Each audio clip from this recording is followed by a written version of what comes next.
உட்காந்ததுலேருந்து காக்கா கான்னு கூப்பிட கூட சத்தம் கூட கேட்கறது கிடையாது. உங்கள் ஊருக்குள்ளே இருக்கா சாமி? இந்த ஏரியாவில் மட்டும் சுத்தமாக இல்லை. ஜெனரேட்டருக்கும் அதுக்கும் என்ன சம்பந்தம்? அதுக்கும் சம்பந்தம் இல்லை.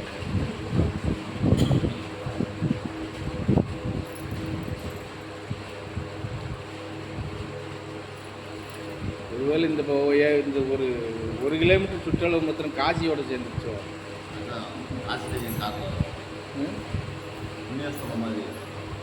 நானும் வருன்னு பார்க்கேன், வரவே மாட்டேங்குது.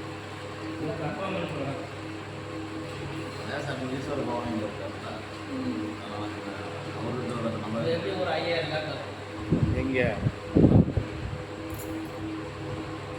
எல்லா காக்காயும் அங்கே விரிச்சோ?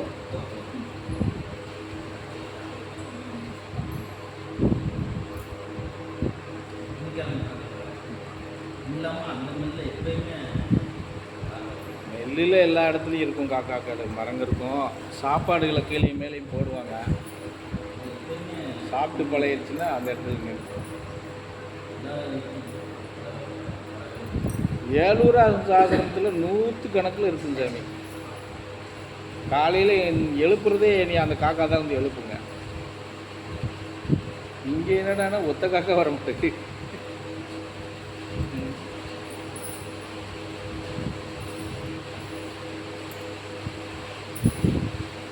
ஆளுக்கு ஒரு காக்கா எங்கேயாவது பிடிச்சிட்டு வாங்க. என்ன சாமியா? இந்த மாலை பிடிச்சி போதா கடையில் காக்காய? நாங்கள் நீங்கள் சாதம் வைக்காமையே இருக்கோம். வந்தால் தானே வைக்க முடியும். சாமி வராமல் எப்படி வைக்கிறது? என்னவா? இப்போ நீங்கள் எல்லாரும் காக்காவாக மாறிடுறீங்களா? அது நல்லா தான் இருக்குது. அது எதுக்கு நம்ம தேடி போகணும்?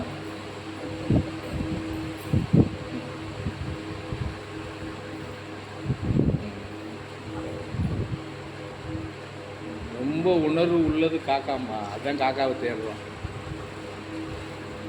புரியுதா? இருக்கிற ஜீவராசிகளே அதிகமான உணர்வு உள்ளது எதுன்னா காக்கா தான். காக்காய்க்கு சாவு கிடையாது தெரியுமா? அதுவாக யதார்த்தமாக எங்கேயாவது அடிபட்டால் தான் உண்டு. நம்மளை மாதிரி நோய் வந்து சாகிறதோ இயற்கை வயசு ஆகி சாகிறதோ கிடையாது. தெரிஞ்சுக்க. அதாவது தெரியுமா? தெரியாது.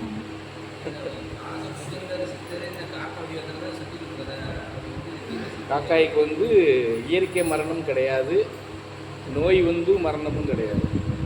யதார்த்தமாக எங்கேயாவது போகும்போது எதுலையாவது அடி விட்டுட்டா வேணால் உண்டு, அது தவிர்க்க முடியாது. இல்லை, எந்த ஒரு ஜீவராசிக்கும் நிறைவு காலம்னு ஒன்று உண்டு இல்லை சார்? காக்காய் கிடையாது, கிடையவே கிடையாது. அதனால தான் காக்காவை தேடுறோம்.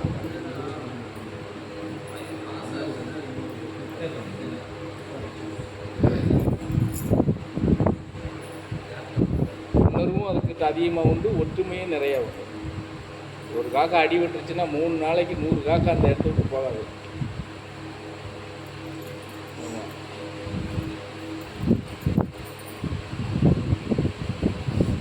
கேட்க மாட்டேங்குங்களா? காக்காயை மாத்திரம் எதுக்கு சாமி தேடுறீன்னு கேட்பீங்கன்னு பார்த்தா யாரும் கேட்க மாட்டேங்குது.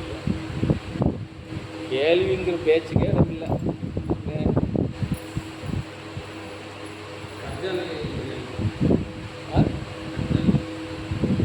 கரெக்டானா? அது ரியல் தானே, அதுக்கு இருக்கு. ஏன்னா அதுக்கு ஏதாவது கதை சொல்லிட்டாங்களா?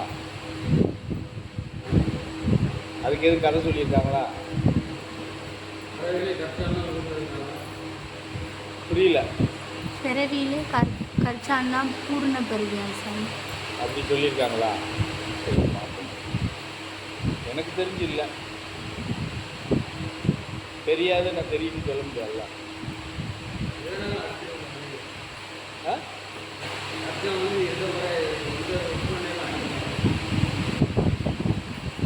வீரியம் அதிகமாக இருக்கிறதுனால அடிக்குது.